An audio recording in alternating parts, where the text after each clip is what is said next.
நாள் பாதிக்கப்பட்டவனுடைய துவா வானத்திற்கு பூமிக்கும் இடையில் எந்த விதமான திரையும் இல்லை, அல்லாஹ் கபூல் செய்வான் என்று இஸ்லாம் சொல்வதனால் வாழுகிற காலத்திலே அநீதங்களும் அக்கிரமங்களும் யாருக்கும் செய்தால் அல்லாஹ்வுக்காக பொருந்தி சும்மா உட்கார்ந்து நோம்பு வந்த உடனே ஒரு எஸ்எம்எஸ் வரும்.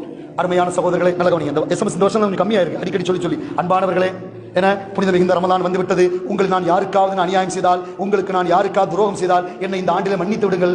நீ எனக்கு அனுப்புறியா, நீ எனக்கு எது பண்ணியா, நான் உனக்கு எது பண்ணனா, இது என்ன சடங்குன்னு, நீ எனக்கு எதா பண்ணியா, நான் உனக்கு எதா பண்ணனா, நம்ம ரெண்டுக்கும் மத்தியில் என்ன பிரச்சனை இல்லையா, ஏன் எனக்கு அனுப்புற, அப்ப ஃபார்வர்டு மெசேஜ். இது ஒரு சடங்கு.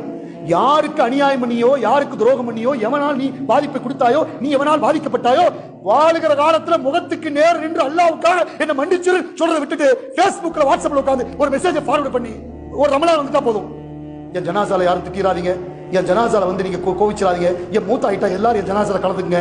நீ யார்கிட்ட சொல்லுவோம், உன் பக்கத்துல உட்காந்துருக்க உன் தோழன், அவன்கிட்ட பேசுறதே கிடையாது. அவன்கிட்ட போய் இந்த எஸ்எம்எஸ் தூக்கி வீசிட்டு, பாப்பா நான் உனக்கு பல அநியாயம் பண்ணிருக்கிறேன், அல்லாஹ்வுக்கா பொறுத்துக்க. அண்டை வீட்டுல உறவுட்ட பேசுறது இல்ல, குடும்பங்கள சண்டை, எஸ்எம்எஸ் அனுப்பிடுறது, அமைதியா போரை போட்டு தூங்கிறது, முடிஞ்சது. இவங்க மன்னிப்பு கேட்டுட்டாங்களாம்.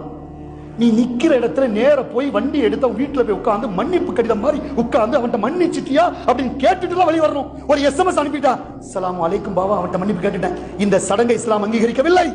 நேரடியாக மன்னிப்பை கேட்க வேண்டும் சகோதரர், முக்கியமான செய்தி இது. எனவே பதுவா, பாதிக்கப்பட்டவன் துவா என்பது மிகப்பெரிய பாதிப்பை ஏற்படுத்திவிடும். அல்லாஹ் பாதுகாக்க வேண்டும்.